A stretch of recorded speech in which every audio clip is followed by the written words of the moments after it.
नमस्कार विद्यार्थी मित्रांनो, इयत्ता 9वी मराठी विषयाच्या तासिकेत मी सौ सोनाली चुरी आपणा सर्वांचे स्वागत करते.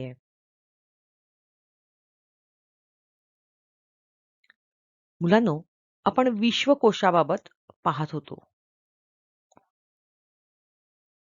मागच्या पिरियडमध्ये विश्वकोश म्हणजे काय, तो कसा तयार झाला, विश्वकोश कशासाठी पाहावा आणि कसा पाहावा, हे सर्व आपण पाहिलेलं आहे. मुलांनो,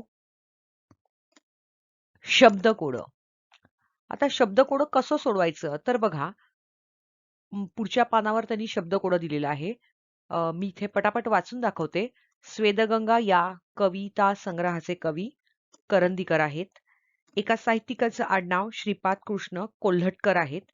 तुरुंगात असताना देखील ज्यांची काव्य प्रतिभा बहरून येई असे साहित्यिक जे देशभक्त होते त्यांचं नाव आहे सावरकर. इथे सर्व सरनेम म्हणजेच आडनावं वापरलेली आहेत. त्याचं कारण पुढे सांगते. सुधारकचे संपादक होते आगरकर. कवी यशवंत यांचे आडनाव पेंढारकर.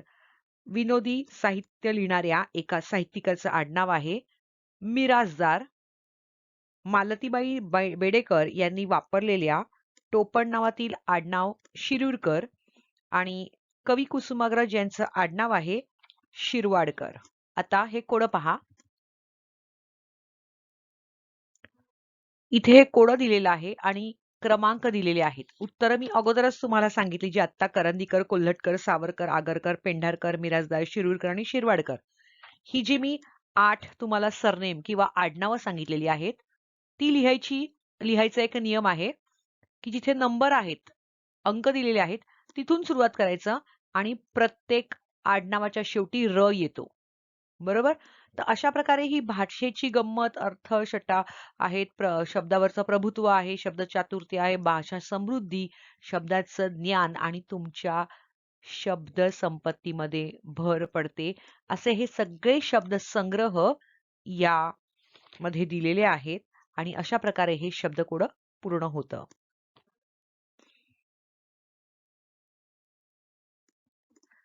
आर्थर वीर याने 21 डिसेंबर 1913च्या न्यूयॉर्क वर्ल्डच्या अंकात अशा प्रकारचं पहिलं शब्दकोड प्रसिद्ध केलं आहे. आता शब्दकोडाचे प्रकार आहेत.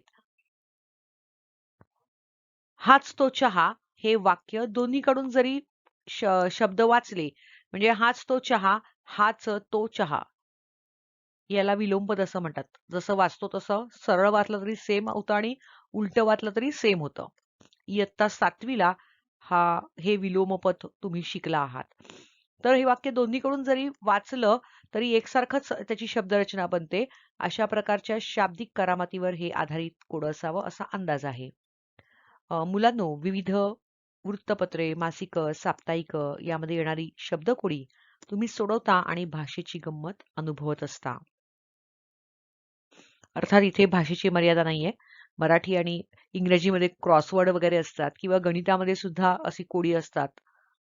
गणिती कोडी तुम्ही न्यूजपेपरमध्ये बघत असता. काही स्पेसिफिक पुस्तकं त्यासाठी येत असतात. तर अशा अनेक प्रकारातून किंवा कम्प्युटरमधून तुम्ही हे शब्दकोडी सोडवत असता आणि त्याचा आनंद घेत असता. फ्रेंच भाषा शब्दकोड्यांसाठी सर्वात सोयीस्कर भाषा आहे. त्यानंतर कॅनडामध्ये फ्रेंच आणि इंग्रजी शब्द योजून द्विभाषिक म्हणजे दोन्ही भाषांमध्ये शब्दकोड लोकप्रिय आहे. तर रशियामध्ये शब्दकोड्यांचा वापर प्रचारासाठी सुद्धा होतो आणि या सगळ्याला चीनी भाषेचा अपवाद आहे शब्दकोड्यांसाठी, कारण चीनी ही भाषा जी आहे ही वेगळ्या प्रकारची आहे आणि त्यामुळे इथे शब्दकोडी नसावीत. आता शब्दकोड्यांचे काही प्रकार आहेत. वर्तुळाकार, बदामाच्या आकाराची, फुलीच्या खुणेच्या आकाराची, शास्त्रीय किंवा गुप्त लेखनाची. त्यानंतर चौकोनांची कोडी असतात, चित्रकोडी असतात, म्हणजे चित्र दिलेली असतात, साम्यकारी असतात म्हणजे सारखी असतात, अनियमित आकाराची सुद्धा असतात, म्हणजे कुठलाही आकार असा शिस्तबद्ध नसतो. तर अशा अनेक प्रकारे शब्दकोडी दिली जातात. अशा कल्पनांवर आधारलेले अनेक प्रकार रूढ आहेत. संगणकीय खेळांमध्येच म्हणजेच कम्प्युटरमध्ये विविध प्रकारच्या शाब्दिक कोड्यांचा समावेश होतो. एक प्रसिद्ध विधान अथवा अवतरण देऊन त्याचे लेखक ओळखण्यास सांगणे. जसं मेरी झाशी नाही दूंगी कोणाचं वाक्य आहे? झाशीची राणी किंवा राणी लक्ष्मीबाई. मग अशा प्रकारे तुम्हाला विचारलं जाईल. किंवा एका शब्दातील अक्षरे फिरवून नवीन शब्द तयार करणे. जसं र आहे, र वरून ते 4 प्रकारचे शब्द तयार करणं वगैरे. जसं 5वीला आपण शब्द असे घेत होतो. त्यानंतर काही शब्दातील रिकाम्या अक्षरांच्या जागा भरणे. म्हणजे अधेमध्ये शब्द देणं, अक्षर देणं आणि तुम्ही ते पूर्ण करणं. तर अशा प्रकारे ही शब्दकोडी असतात.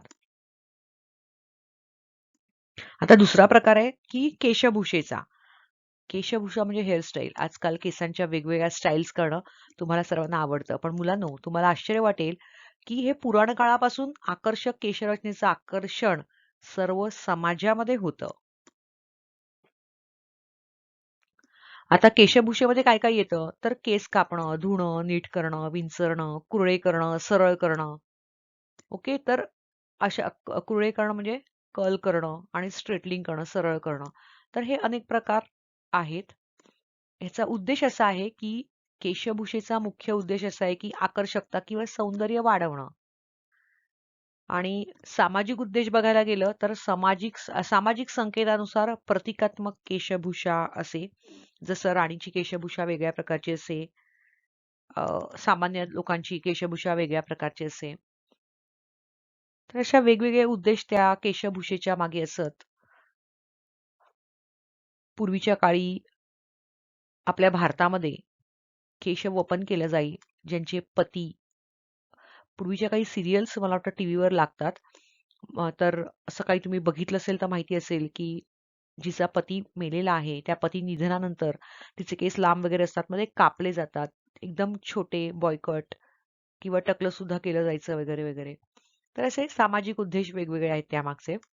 असो, आता आदिम लोक केसांना मातीचा लेप लावून, आदिम म्हणजे आधी फार जुनी लोक वगैरे, केसांना मातीचं तेल लेप लावून आपला पराक्रम आणि गुणवैशिष्ट्य दाखवण्याकरता त्यामध्ये विजय चिन्ह आणि पदक लावत, ब्रोच वगैरे लावत असत. जसं इंग्लंडचे राजे महाराजे त्यांच्या कॅप्स असत, त्या हॅटवर ती पदक वगैरे लावत असत. आता नेव्ही, एअरफोर्स वगैरे आर्मीमध्ये जशी खांद्यावर लावली जातात तशी त्यांच्या कॅप्सना वगैरे सुद्धा लावली जात असत. तर यातूनच केशभूषेचा उगम झाला असावा. केस इतरांना दिसू न देण्याच्या पुरातन स्त्रीच्या प्रयत्नातून केशबंधनाची कल्पना सुद्धा पुढे, केश बांधणी म्हणजे हेअरस्टाईलची प्रथा पुढे आली असावी. आता बघा इथे दाखवलेलं आहे. लेफ्ट हँड साईडला बघाल तर वेगवेगळे प्रकार आहेत. राण्यांनी वगैरे केलेले ब्रोच वगैरे कसे लावले. त्यानंतर राईट साईडला बघा की केस जास्त दिसू नको देत वगैरे म्हणून अंबाड्याचे वेगवेगळे प्रकार दिलेले आहेत. आता हे कसं माहिती पडतं हेअरस्टाईल त्या त्या काळातली काय? तर अजंठा वेरूळ, कोणार्क, खजुराहो येथे जी काही शिल्पाकृती केलेली आहेत, दगडामध्ये कृती कोरून केलेल्या आहेत, तर तिथे स्त्री पुरुषांच्या केशरचनांचा उल्लेखनीय तुम्हाला ते चित्रित केलेल्या दिसतात. या प्राचीन केशरचनांचं अनुकरण भारतीय स्त्रिया करताना आढळतात. आता आपण प्रश्नांच्या उत्तरांकडे जाऊयात.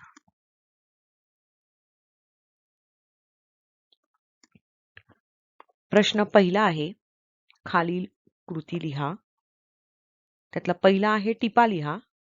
विश्वकोशाची निर्मिती प्रक्रिया. मुलांनो, मानवविद्या, विज्ञान व तंत्रज्ञान यातील सर्व विषयांचं अद्ययावत म्हणजे आधुनिक ज्ञान संकलित करण्यासाठी म्हणजेच एकत्रित करण्यासाठी विश्वकोशाची निर्मिती झालेली आहे. सगळ्यात पहिल्यांदा विषयवार सब्जेक्टनुसार किंवा टॉपिकनुसार तज्ज्ञ जे आहेत त्यांची समिती केली गेली आणि प्रत्येक विषयाच्या नोंदीची शीर्षक टायटल निश्चित करण्यात आलं. आता त्या नोंदीमध्ये 3 प्रकार करण्यात आले, मुख्य, मध्यम आणि लहान नोंदी. आणि त्यातील जे मुद्दे होती ती त्याची टाचणं किंवा छोटेखानी नोट्स करण्यात आल्या आणि नोंदीच्या मर्यादा आखून टाचणांमध्ये तशा सूचना दिल्या गेल्या. प्रत्येक विषयातील नोंदीच्या त्यांच्या प्रकारानुसार याद्या तयार करण्यात आल्या आणि आकार विल्ह्यानुसार म्हणजे अल्फाबेटिकली या याद्या क्रमवार लावण्यात आल्या. अशा प्रकारे 1976 साली 1976 ला महाराष्ट्र राज्य साहित्य संस्कृती मंडळाने मराठी विश्वकोशाचा पहिला खंड प्रकाशित केला आणि आतापर्यंत विश्वकोशाचे एकूण 18 खंड प्रकाशित झाले आहेत. तर अशा प्रकारे विश्वकोशाची निर्मिती प्रक्रिया तुम्ही टिपा लिहामध्ये देऊ शकता. नंतर दुसरा प्रश्न आहे की विश्वकोश हा प्रत्येक वाचनालयाचा मानबिंदू असतो असं का म्हटलं जातं आणि त्याविषयीचं तुमचं मत मांडा. जर तुम्ही लायब्ररीत गेला असाल मोठमोठ्या ग्रंथालयामध्ये तर तिथे हे विश्वकोश ठेवलेले असतात. आपल्या शाळेत सुद्धा आहेत. तर वाचनालय म्हटल्यानंतर जे पुस्तकं आली आणि पुस्तकातून आपल्याला काय मिळतं तर ज्ञान मिळत असतं. पण पुस्तकातून काय होतं आपल्याला संबंधित विषयाचं लिमिटेशन्स असतात त्याच्या की संबंधित विषयाचंच ज्ञान त्या पुस्तकातून मिळतं. पण विश्वकोशचा फरक असा पुस्तकं आणि विश्वकोश यातला फरक जर आपण पाहिला तर विश्वकोश हा विविध विषयांचं ज्ञान एकत्रित केलेला असा कोश असतो आणि त्यामध्ये फक्त भाषेचं ज्ञान नाही तर त्यामध्ये तुम्हाला विज्ञान तंत्रज्ञान विविध कला यांचा समग्र अभ्यास करण्यासाठी विश्वकोशाचं सहाय्य घेतलं जातं. एखादा विषय आणि त्याच्याशी संबंधित असणाऱ्या विषयाशी कशा प्रकारे जुळलेला असतो याचं आकलन करून घेण्यासाठी विश्वकोश महत्वाचा असतो आणि म्हणूनच विश्वकोश हा वाचनालयाचा मानबिंदू असतं असं म्हटलं जातं आणि ते खरंच योग्य आहे. मला वाटतं तुम्हाला उत्तर हे समजलं असेल. आता आपण पुढच्या प्रश्नाकडे वळूयात. प्रश्न तिसरा आहे केशभूषेचे उद्देश सांगून त्यात कोणत्या गोष्टींचा अंतर्भाव होतो ते स्पष्ट करा. मुलांनो, बऱ्याचदा मोकळे केस इतरांना दिसू नयेत म्हणून पुरातन स्त्रियांनी एक कल्पना राबवली.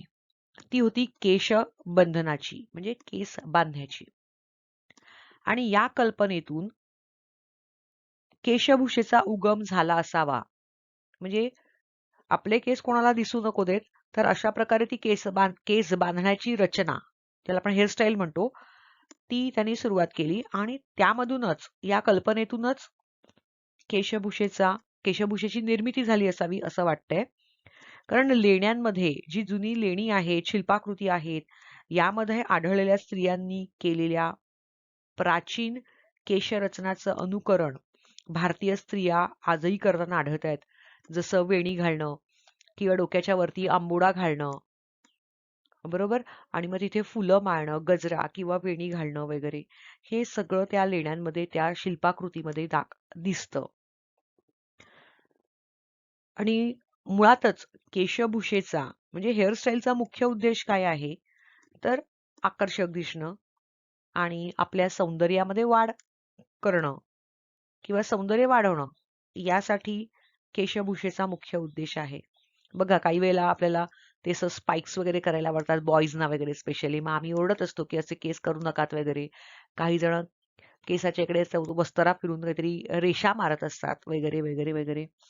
तर काही काहींना भरपूर सारं झुंड केसामध्ये घरुंडा असं करावासा वाटतो. तर अशा प्रकारे वेगवेगळ्या केशभूषा आहेत.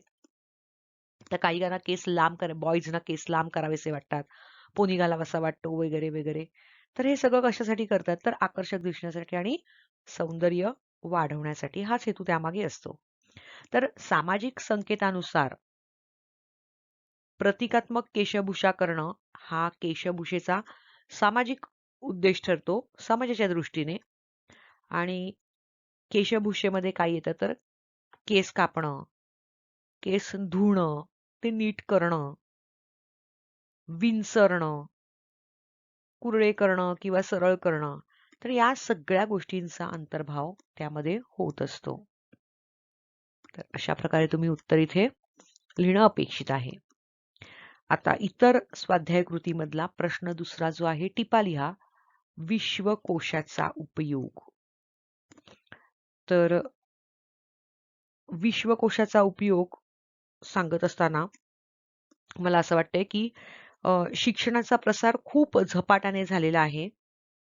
औद्योगिकरण झालेलं आहे आणि त्यामुळे समाजाच्या वैज्ञानिक आणि तांत्रिक गरजा ज्या आहेत ह्या वाढलेल्या आहेत. विविध प्रकारचे शब्द नव्याने निर्माण झालेले आहेत किंवा नव्याने अस्तित्वात आलेले आहेत आणि त्यामुळे भाषा समृद्ध झाल्या आहेत. मी एक उदाहरण माझ्या वापरामध्ये नेहमी सांगत असते की तो कुठला तरी एक मराठी पिक्चर आला आणि त्या शब्द होता भारी आहे. आता आम्ही ज्यावेळी अभ्यास करत होतो म्हणजे आजही करतोय, आमच्या काळामध्ये जेव्हा आम्ही भारी हा शब्द ऐकला किंवा वापरत असू त्यावेळेला भारी म्हणजे कॉस्टली हा शब्द या अर्थानं वापरत असू. खूप किमती आहे, खूप भारी आहे. तर आत्ता जो शब्द प्रयोग त्या भारी भारी हा शब्द हा खूप छान या अर्थानं प्रचलित झालेला आहे. म्हणजे शब्द तोच, फक्त त्याचा वापर बदललेला आहे. तर अशा प्रकारे अ, आत्ता म्हणतो आपण खूप भारी दिसतेस तू, म्हणजे खूप छान दिसतेस तू. तिचे केस एकदम भारी आहेत. केस खूप छान आहेत. केस खूप कॉस्टली आहेत. असं आपण किंमत नाही ठरवू शकत केसांची ना, आमच्या काळामधल्या भारी या शब्दामुळे. तर सांगायचा मुद्दा असा, की भारी या शब्दाचा अर्थ इथे बदललेला आहे. असे अनेक शब्द आहेत, हे उदाहरण म्हणून सांगितलं. जसं आपण सुरुवातीच्या काळामध्ये हिंदी अस्खलितपणे बोलत होतो आणि ज्यावेळी मुन्नाभाई नावाचा जो हिंदी पिक्चर आला आणि त्यानंतर जी हिंदी भाषा होती, ही मुळातली हिंदी भाषा तिची जान काढली आणि त्याऐवजी सगळी टपोरी भाषा आली आणि आज आपण ती अतिशय अस्खलित आणि छानपणे त्या भाषेला आपण आपलंसं केलेलं आहे आणि म्हणतो, ये बंबईया हिंदी है, समजे ना भाई. तर अशा प्रकारे अ, हे शब्द जे आहेत औद्योगिकरणामुळे वगैरे ह्या शब्दाला एक वेगळ्या प्रकारचं अस्तित्व प्राप्त झालेलं आहे आणि भाषा जी आहे ही समृद्ध झालेली आहे आणि त्यामुळे आजच्या यंत्रयुगातील आणि विज्ञान युगातील माणसाला आपलं ज्ञान विश्वव्यापी आणि अद्ययावत करायचं असेल तर विश्वकोशाची गरज आपल्याला आहे त्यासाठी. मानव्य विद्या, विज्ञान व तंत्रज्ञान यातील सर्व संग्रहित विषयांची माहिती व ज्ञान विश्वकोशात समाविष्ट झालेलं आहे.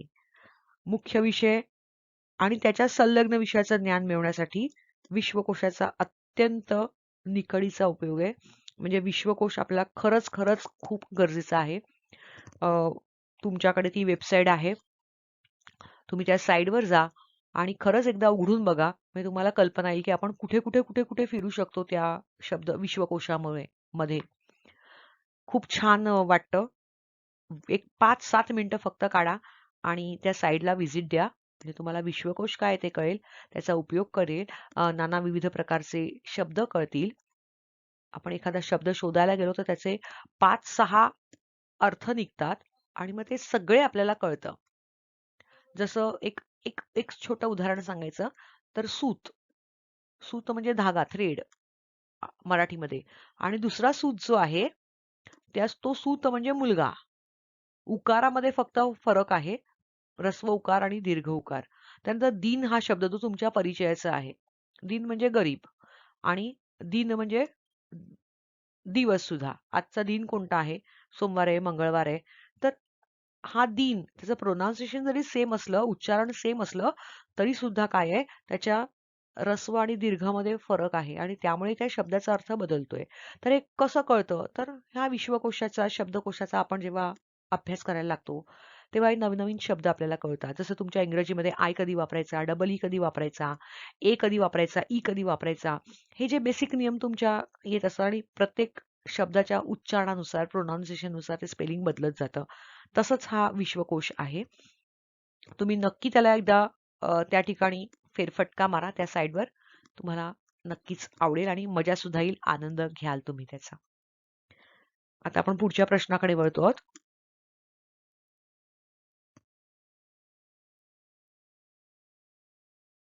प्रश्न तिसरा आहे, शब्दकोड सोडवल्यामुळे भाषिक कौशल्य वाढतं याविषयी तुमचं मत लिहा. मुलांनो, आत्ताच आपण एक शब्दकोड बघितलं.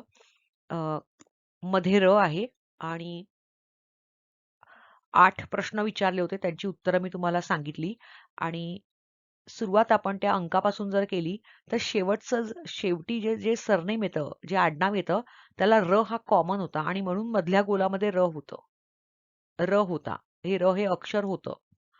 कळलं? तर अशा प्रकारे वेगवेगळे शब्द आपल्याला समजत असतात वगैरे.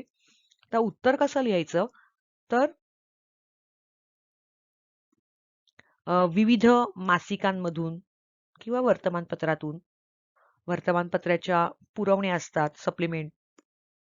त्यामध्ये शब्दकोडी ही सर्रासपणे दिली जातात. संध्यानंद आणि संध्याकाळ हे मराठीतले 2 जास्त खपणारे किंवा जास्त खपाचे पेपर आहेत, वर्तमानपत्र आहेत, जी फक्त आणि फक्त कोडी त्याच्यामध्ये असतात, भरभरून असतात, मराठी कोडी.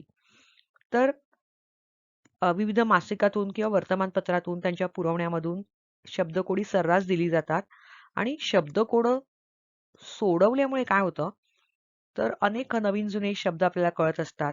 आपली शब्दसंपत्ती जी आहे ती वाढत असते. त्यामुळे आपल्या बुद्धीमध्ये भर पडते. आपल्याला शब्दांच्या वेगवेगळ्या अर्थछटा माहीत होऊन आपलंही ज्ञान वाढतं. त्यानंतर शब्द समूहासाठी एक शब्द, एकाच शब्दाचे भिन्न अर्थ, प्रतिशब्द, विरुद्धार्थी शब्द यांचा बहुमोल खजिना आपल्याला लुटता येतो या शब्दकोड्यांमुळे. जसं उदाहरण सांगायचं तर जंगल. जंगल या शब्दाला अरण्य, रान, वन, कानन, विपिन असे अनेक पर्यायी शब्द कळल्यामुळे आपण काय होतो, शब्द संपन्न होतो. शब्दाची श्रीमंती आपल्याला लाभते आणि शब्दकोड सोडवताना गंमत येते. शिवाय बौद्धिक आणि मानसिक आनंद आपल्याला मिळत असतो. काळानुसार शब्दांच्या अर्थांच्या कक्षा रुंदावल्या आहेत, फैलावल्या आहेत. याची जाणीव आपल्याला शब्दकोड्यांमुळे येत असते आणि अशा प्रकारे शब्दकोड सोडवल्यामुळे आपलं भाषिक कौशल्य वाढतं. छान बोलू शकतो, छान लिहू शकतो, कारण एकाच अर्थाचे अनेक शब्द आपल्याला मिळत असतात. मग तो आनंद आपण लुटू शकतो. त्यामुळे शब्दकोड सोडवल्यामुळे भाषिक कौशल्य वाढतं असं मला वाटतं. आता 4था प्रश्न आहे.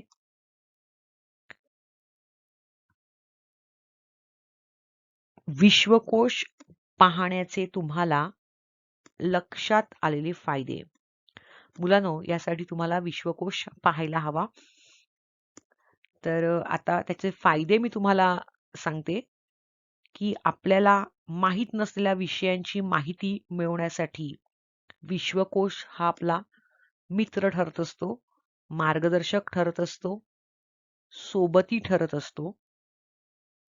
त्या विषयाच्या अनुषंगाने असलेले इतर संलग्न त्याला असे जुळणारे मिळते जुळते विषय असतात, ते आपल्याला कळत असतात आणि या विषयाच्या साखळीमुळे त्या विषयाचं सखोल ज्ञान आपल्याला प्राप्त होत असतं.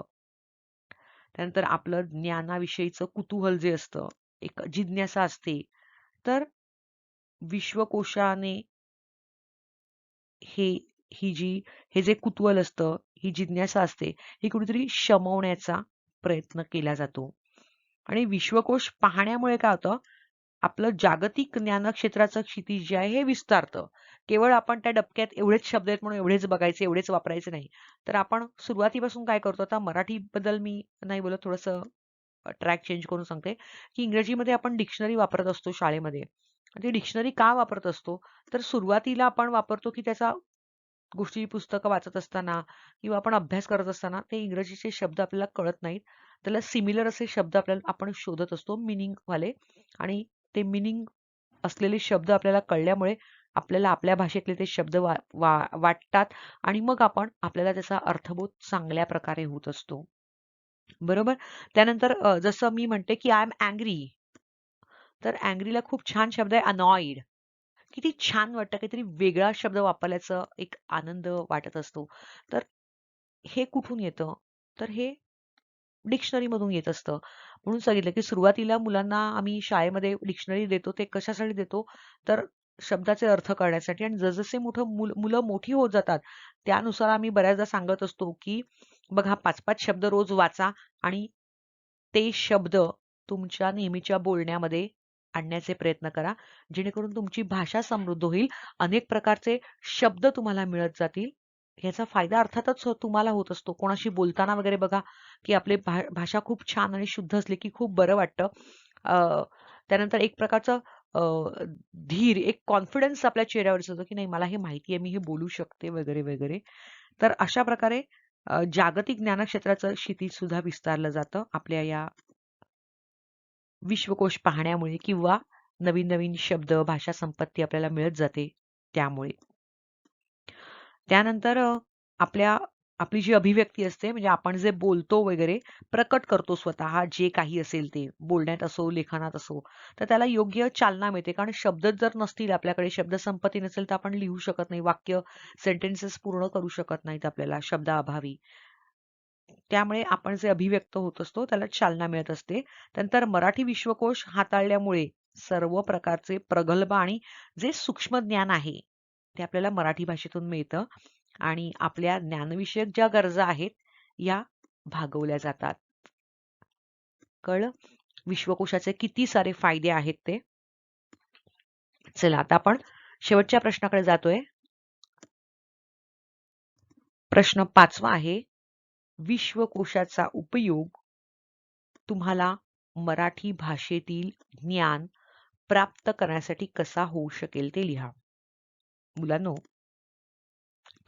आत्ता मी इतका वेळ जे काही बोलत होते ते ह्याच प्रश्नामध्ये समाविष्ट होते असं मला वाटतंय. ठीक आहे. तर एक उत्तर म्हणून आपण ह्याच्याकडे बघूया. उत्तर देण्यासाठी की मराठी भाषेमध्ये कोणत्याही विषयाचं ज्ञान मिळवायचं असेल तर मराठी विश्वकोश हे अतिशय उत्तम असं साधन आहे. मला सांगायला अभिमान वाटतो की आम्ही बऱ्याचदा लेसन वाचत असतो, पाठ वाचत असतो. त्याचा योग्य शब्दशः अर्थ जर हवा असेल तर आपल्याकडे एक शब्दकोश आहे. तर त्या शब्दकोशाला आम्ही शब्दकोशाचा आधार घेत असतो. बऱ्याचदा माझ्या हातामध्ये तुम्ही जाड असा ग्रंथ टाइप ग्रीन कलरचं पुस्तक बघितलं असेल. ते पुस्तक नसून शब्दकोश आहे. तर हे ज्ञान मिळवण्यासाठी अतिशय उत्तम असं साधन आहे. ज्ञान, विज्ञान, तंत्रज्ञान, तत्वज्ञान, क्रीडा, कला अशा अनेक ज्ञान क्षेत्रांबद्दलचं आपलं कुतूहल पूर्ण करण्याचं कार्य मराठी विश्वकोशातर्फे सुलभ झालं आहे. कारण इंग्रजीमध्ये तर सगळंच काही असतं, पण मराठीमध्ये हे सगळं नव्हतं. आणि त्यामुळे की मराठी भाषिक आहेत, त्यांना हे सगळं मिळायला लागलेलं आहे ज्ञान. मराठी भाषेची जी व्युत्पत्ती आहे, तिचा इतिहास आहे, अगदी वेदांपासून ते अद्ययावत साहित्याविषयीची सर्वांगीण माहिती जी आहे, ती आणि ज्ञान मिळवणं हे विश्वकोशामुळे सहज सोपं झालेलं आहे. मराठी भाषा ही माझी मातृभाषा आहे आणि माझं या मराठी भाषेवर नितांत प्रेम आहे. मराठी भाषेतील प्राचीन काव्य आहे, अनेक विविध रचनाबंध आहेत. हे समजून घेण्यासाठी मला मराठी विश्वकोशाचा उपयोग होईल आणि मराठी भाषेतील जे अद्ययावत ज्ञान आहे त्यामुळे माझं व्यक्तिमत्व संपन्न होण्यास मदत होईल असं मला वाटतंय. इथे हे सगळं संपलेलं आहे. जे गरजेचं होतं ते सगळं सांगितलेलं आहे. मुलांनो, तुम्हाला पोर्शन मिळालेलाच असेल, पण पुन्हा एकदा सांगते, भाग 3 आणि भाग 4 हे आपल्याला आता 6th ऑनलाईन असेसमेंटसाठी आहेत. त्यामध्ये 10वा पाठ आहे कुलूप आणि 11वा पाठ आभाळातल्या पाऊलवाटा. हे भाग 3 मधले 2 लेसन कट केलेले आहेत. त्यानंतर भाग 4 मधला 16वा पाठ शब्दांचा खेळ हेलन केलरचा लेसन आहे. हा सुद्धा कट केलेला आहे. 3 लेसन आपल्याला अभ्यासाचे नाही आहेत. ही गोष्ट लक्षात घ्या आणि टेक्स्टबुक मधून आतून वाचन करा. ठीक आहे. आणि बुक सगळ्यांनी कंप्लीट करायची आहेत. असेसमेंटचा अभ्यास सुरूच असेल. ठीक आहे. हा माझा आजचा व्हिडिओ मी इथेच थांबवते.